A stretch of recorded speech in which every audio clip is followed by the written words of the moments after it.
Association members మనతో పాటు ఉన్నారు. అసలు ఈ ఘటన ఎలా జరిగింది, ఏమేమి తప్పిదాలు జరిగినాయి ఇక్కడ అని అడిగి తెలుసుకుందాం. సార్, అసలు ఇట్లా ఈ ఘటన జరగడానికి మెయిన్ కారణం ఏమైంది?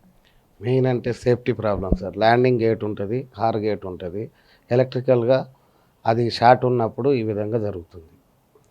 అది పర్ఫెక్ట్ ఉంటే ప్లీజ్ క్లోజ్ ద డోర్, దయచేసి గేట్ వేయండి అని అంటుంది. కాబట్టి అది ఎలక్ట్రికల్గా సేఫ్టీ ప్రాబ్లం. సో ఈ ఘటనలో నిజంగా ఈ డోర్ పడింది, అయినప్పటికీ కూడా బాలుడు అందులోనే ఇరుక్కపోయిండు అని చెప్పి అక్కడ చెప్తా ఉన్నారు. కానీ డోరు పడకముందు అసలు పైకి పోదు కదా, ఎట్లా జరిగింది? సార్, ఇది డోర్ ఇంకా పడలేదు పూర్తిగా. ఎలక్ట్రికల్ సర్క్యూట్ అనేది క్లోజ్ కాకముందు వెళ్ళిపోయింది. అది లిఫ్ట్ ఎలక్ట్రికల్ అనేది షార్ట్ ఉండవు, అంటే పడకుండా లిఫ్ట్ వెళ్ళిపోతుంది అనమాట. ఆ లాక్ సేఫ్టీ సరిగా పని చేయలేదు, ఎలక్ట్రికల్ సేఫ్టీ. సో అది మూవ్ వెళ్ళిపోయింది. బాబు అటు ఇటు కాకుండా మధ్యలో ఉన్నాడు, పైన లిఫ్ట్ కాల్ బుక్ అయిపోయింది, మూవ్ అయిపోయింది, బాబు అందులో ఇరుక్కొని పోయాడు. ఇలాంటి ఘటనలు మన తెలంగాణ రాష్ట్రంలో, తెలుగు రాష్ట్రాల్లో అన్ని చోట్ల జరుగుతున్నాయి. ఈ మధ్య కాలంలో ఇంకెక్కువ జరుగుతూ ఉన్నాయి. దీనికి నిజంగా అటు తల్లిదండ్రులు కావచ్చు, హాస్టల్లో ఉంటున్న ఓనర్స్ కావచ్చు, ఎలాంటి రిస్ట్రిక్షన్స్ తీసుకోవాలి? ఎస్పెషల్లీ మెయింటెనెన్స్ అండి, నిర్వహణ ప్రాబ్లమ్స్. సరిగా మెయింటెనెన్స్ ఎవ్రీ మంత్ చేయించుకుంటుంటే ఏ ప్రాబ్లం రాదు. ఇక్కడ ఎలక్ట్రికల్ మెకానికల్ సేఫ్టీస్ అని ఉంటాయి. సరైన టెక్నీషియన్ వచ్చి ఎవ్రీ మంత్ కరెక్ట్గా దీన్ని ఇప్పుడు మనం వేస్తుంటాము, దాంట్లో అడ్జస్ట్మెంట్ మిస్ అయిపోతుంది. సో ఆ అడ్జస్ట్మెంట్ కరెక్ట్గా చేయించుకున్నప్పుడు ఇలాంటి ప్రమాదాలు జరిగే ఛాన్స్ లేదు మనకు. ఈ ఘటనకు సంబంధించి తల్లిదండ్రులకు ఏం చెప్పదలుచుకున్నారు? మా వైస్ ప్రెసిడెంట్ గారు ఆదిల్ గారు చెప్తారు. తల్లిదండ్రులు ఏం చేయాలి అంటే ఫస్ట్ స్ట్రిక్ట్లీ ఫాలో చేయాలి. 15 years కంటే తక్కువ ఉన్నవాళ్ళు, above 60 years and patients any age, వీళ్ళు దిస్ 3 categories ఒకరి మాత్రం సింగిల్గా లిఫ్ట్ యూజ్ చేయొద్దు. ఎవరైనా తీసుకుపోవాలి. ఒక హెల్దీ అడల్ట్ ఎవరైనా తోడు ఉంటేనే యూజ్ చేయాలి, లేకపోతే వాళ్ళు యూజ్ చేయవద్దు. సో ఇట్లాంటి ఘటనలు జరగకుండా తెలంగాణ రాష్ట్ర తరపు నుంచి ఏమన్నా మీకు సూచన వచ్చింది?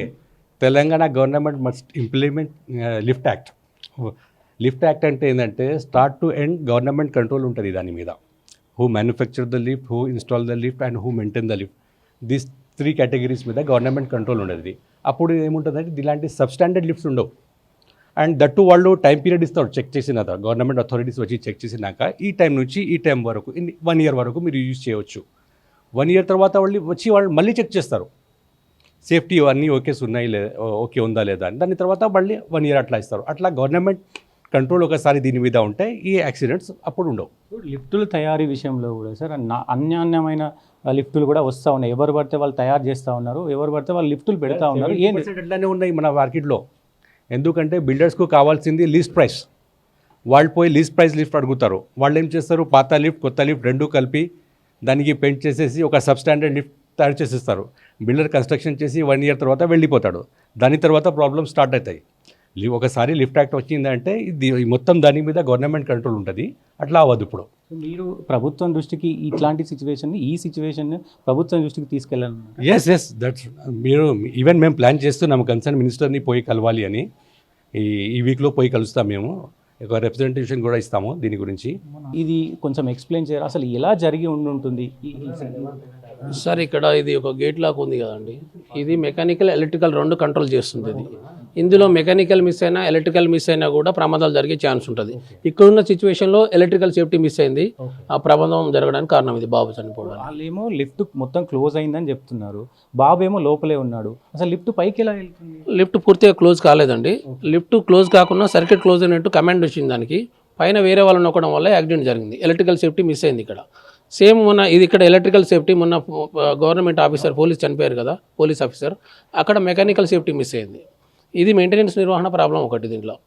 ఇది ప్రధానంగా సార్ ఇప్పుడు లిఫ్టులు యూజ్ చేసే వాళ్ళకి కావచ్చు, అపార్ట్మెంట్ ఓనర్స్ కావచ్చు, ఇలాంటి ఘటనలు జరగకుండా మీరు ఇచ్చే సూచన ఏంటి? నాణ్యమైన సర్వీస్ మ్యాన్ పెట్టుకోవాలండి. ఇప్పుడు మేము ఏం చేస్తామంటే ఒక సర్వీస్ మ్యాన్ వెళ్ళి పర్ మంత్ ఒక 1000 రూపీస్ అవుతుందండి, పర్ఫెక్ట్ చేయిస్తామన్నారు అనుకోండి. వేరే నాణ్యత లేని టెక్నీషియన్ వచ్చాడు, సార్ మేము ఒక 600 రూపీస్ చేస్తామండి అంటారు, వాళ్ళతో చేయించుకుంటారు. అలాంటప్పుడు ఈ ప్రమాదాలు అవుతాయి. ఇప్పుడు పర్ఫెక్ట్ టెక్నీషియన్ పర్ఫెక్ట్ చేస్తాడు. జనరల్ వైద్యం తీసుకోండి, జూనియర్ సీనియర్ ఉన్నప్పుడు, ప్రొఫెషనల్గా ఉన్నప్పుడు కరెక్ట్ పర్సన్ కరెక్ట్ చూస్తారు అన్నమాట. అట్లా లక్షలు కోట్లు పెట్టి అపార్ట్మెంట్లు కట్టించుకుంటారు, కానీ ఈ లిఫ్ట్ విషయంలో కొంచెం వెనుకకు తగ్గుతున్నారా అనేది వినబడతా ఉంది. 100% అండి. ఇక్కడ బిల్డర్స్ కూడా చీపెస్ట్ లిఫ్ట్ కావాలి. ఆ పద్ధతి నడుస్తుంది. ఇక్కడ ఏంటంటే ఇప్పుడు మా దగ్గర 2-3 నెలలు పనిచేసి ఒక విజిటింగ్ కార్డ్ పెట్టుకొని బిల్డింగ్ చుట్టూ తిరిగి తక్కువ రేట్ లిఫ్ట్లో నేనే సొంతంగా పని చేసుకుంటా సార్, వేరే కంపెనీ కాదు నాది, తక్కువ రేట్లో వస్తుందని చెప్పేసి వాళ్ళు మాట్లాడేసరికి నువ్వైనా అదే లిఫ్ట్ నేనైనా ఇదే లిఫ్ట్ అనేసరికి ఇట్లాంటి ప్రాబ్లమ్స్ వస్తున్నాయండి. ప్రమాదాలు జరగడానికి నాణ్యత లేని లిఫ్ట్ ఇన్స్టాల్ చేయడం అనేది. అనుభవం లేని వాళ్ళు ఫీల్డ్లోకి వస్తున్నారని. మేము కోనే ఎలివేటర్లో 18 ఇయర్స్ ఎక్స్పీరియన్స్, ఓకే జాన్సన్లో 2 ఇయర్స్, ఒలంపస్లో 2 ఇయర్స్, అంటే మినిమం ఒక 20 ఇయర్స్ 22 ఇయర్స్ ఇంటర్నేషనల్ కంపెనీలో తరపీదు పొంది బయటకు వచ్చి సొంతంగా మళ్ళీ ఇప్పుడు కంపెనీ పెట్టింది. టోటల్గా 31 ఇయర్స్ ఎక్స్పీరియన్స్ ఉంది. ఏ సేఫ్టీ మిస్టేక్ కాకుండా మేము అన్నీ చెక్ చేసుకుంటాము. ఈ లోకల్గా సేఫ్టీ అంటే ఏంటిది, లిమిట్ స్విచ్ అంటే ఏంటిది, వాడు వచ్చిండా లిఫ్ట్ నడవలేదంటే అది షార్ట్ పెట్టి వెళ్ళిపోవడం. అప్పటికప్పుడు కస్టమర్ ఏమనుకుంటాడు, వాడు రాగానే లిఫ్ట్ నడుస్తుంది అనుకుంటాడు. ఆర్ఎంపీ డాక్టర్ దగ్గరికి పోతే ట్యాబ్లెట్స్ ఇస్తాడు, కానీ ఎక్కువ డోసు ఇస్తాడు. మనం ఏమనుకుంటాం, డాక్టర్ మంచివాడు, ఆయన కడుపుసల్లం కూడా నాకు జల్దీ తక్కువైంది అనుకుంటాడు. కానీ అదే ఎంబీబీఎస్ డాక్టర్ దగ్గర పోతే 1 డేలో తక్కువయ్యేది 4 డేస్ పడుతుంది. 4 డేస్. ఆ 4 డేస్లో తక్కువ కాకపోతే అప్పుడు టెస్ట్లోకి రమ్మంటాడు. అంతేగాని ఆర్ఎంపీ డాక్టర్ ఏం చేస్తాడు, ఇమీడియట్ డోస్ పెంచగానే మనకి సాయంత్రానికల్లా కూల్ అయిపోతాడు, సార్ మంచివాడు అనుకుంటారు. ఇక్కడ కూడా నాణ్యమైన టెక్నీషియను ఎక్కువ ఫీజు తీసుకుంటే వాళ్ళకి ఇష్టం ఉండదు. కాబట్టి తక్కువవాడు ఉన్నాడు కదా, వాడు అప్పటికప్పుడు ఏం షార్ట్ పెట్టిపోతాడో, లిఫ్ట్ అయితే నడుస్తుంది, వాడు బయటికి పొంగనే ఆగిపోతాడు. అది పరిస్థితి. అనుభవం లేని వాళ్ళు మీరు గవర్నమెంట్ దృష్టికి ఈ అసోసియేషన్ ఫామ్ చేసి పెద్ద ఎత్తున గవర్నమెంట్ దృష్టికి తీసుకుపోతురా? తప్పకుండా తీసుకుపోతాం సార్. ఈ 1 మంత్లో కంపల్సరీ మేము కలిసి వినతి పత్రాలు ఇస్తాం. Thank you sir. సో ఇది ఇక్కడ పరిస్థితి. సో ఇలాంటి ఘటనలు మళ్ళీ జరగకుండా మేము తెలంగాణ ప్రభుత్వానికి అసోసియేషన్ తరపున పర్మిషన్లు మొత్తం ఇవ్వాలి, అంటే నాణ్యమైన లిఫ్టులనే వాడాలి, దానికి మెయింటెనెన్స్ అండ్ సర్వీసు అన్నీ ఎవ్రీ మంత్ చేసుకోవాలని చెప్పి కూడా యాక్ట్, లిఫ్ట్కి సంబంధించిన యాక్ట్ ఏదైతుందో అది ఆంధ్రప్రదేశ్లో ఉంది, ఇక్కడ తెలంగాణలో కూడా పెట్టాలి అని చెప్పి వీళ్ళు డిమాండ్ చేస్తూ ఉన్నారు.